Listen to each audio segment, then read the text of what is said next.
Sleep is good for you, and bad for your enemies. It's an effective low-level control spell that can help tip the scales in your party's favor.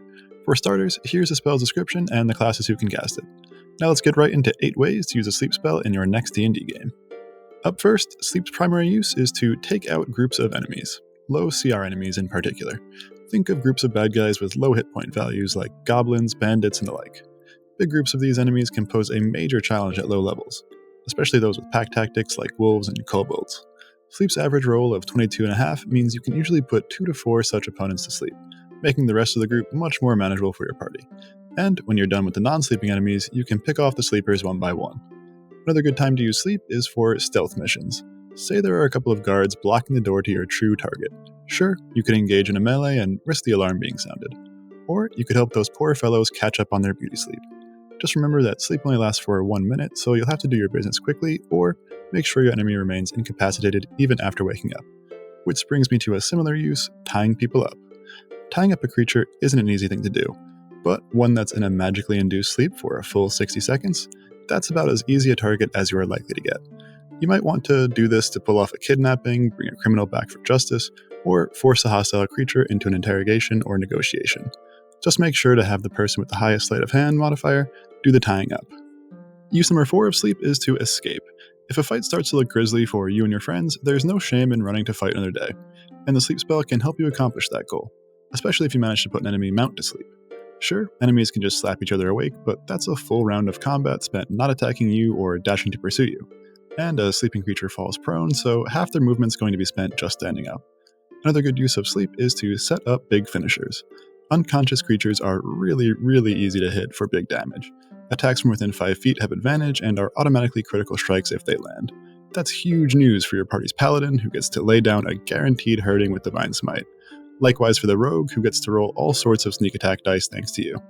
Unconscious creatures also automatically fail strength and dexterity saving throws, so feel free to shove those sleeping guys off a nearby cliff and let fall damage do the rest. Or wake the group up with a powerful dex or strength save spell, like Fireball or Watery Sphere. Let your imagination run wild here. My next tactical tip for the sleep spell is to wear enemies down before casting it. Sleep is phenomenal in the early levels of D&D, but its utility quickly falls off as enemy hit point pools scale way faster than its upcast potential. Chipping away at enemy health before casting it is a good way to keep it relevant into the mid-tiers, however. It may not buy you as many rounds of control, but it can still definitely be worth the first level spell slot that doesn't require concentration. Next, I'd like to remind everyone to be mindful of your allies. Sleep can affect all creatures in an area, so you should only use it in a space that includes your ally if you are relatively sure that they have more current hit points than the enemies you hope to affect. And as a final reminder, be mindful of magical sleep immunity. Undead creatures, elves, and any other creature that's immune to being charmed can't be affected by the sleep spell. That accounts for about 20% of the monsters in 5e's main source books. I've gone through 8 uses and tips for the sleep spell, but I'm sure you can dream up many more. Next, I'll cover the most common rules misunderstandings around the spell. Number 1 is that there is no saving throw for sleep. It just works, starting with the creature in the area with the lowest current hit point pool, and going up in ascending order from there.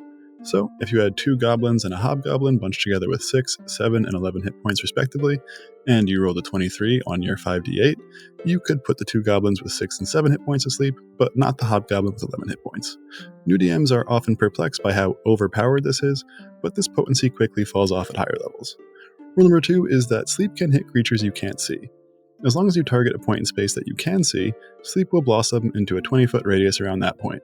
This makes it possible to affect creatures with sleep who are behind total cover. And my final rule reminder is that putting a sleeping creature in water doesn't drown them, for a number of reasons. The first being that it takes longer than a minute to drown. The second being that if you did continue breathing and begin drowning, you start taking damage, which would end the spell. Of course, you could always tie down a sleeping creature with a weight before tossing them into water, kind of like that shoving them off a cliff use I mentioned above. That's really it for sleep's rules questions, but I do have some words for DMs out there. And it's one thing that the spell isn't really explicit about. What happens to sleepers when they wake up? In a combat scenario, this seems pretty obvious. They wake up and continue fighting. But if players use it to stealthily put guards to sleep, especially with Subtle Spell, how do those guards react upon awakening with no enemy in sight? Perhaps they're suspicious of their sudden slumber, or maybe they just chalk it up to the long hours and keep their lapse of duty a secret. Either way, leaving enemies behind is a situation that players might have to deal with later, and I find these scenarios ripe for good world-building moments. Next, let's move to the most important question of the day. Is sleep a good spell? My answer is yes, sleep is a great spell, from levels 1 to 4. At low levels, sleep is truly overpowered. A no save, no concentration, area of effect spell that instantly shuts down 3 to 4 creatures is stupid good. Even if affected creatures are immediately shaken awake, you've wasted an enemy action and still made good use of your first level spell slot.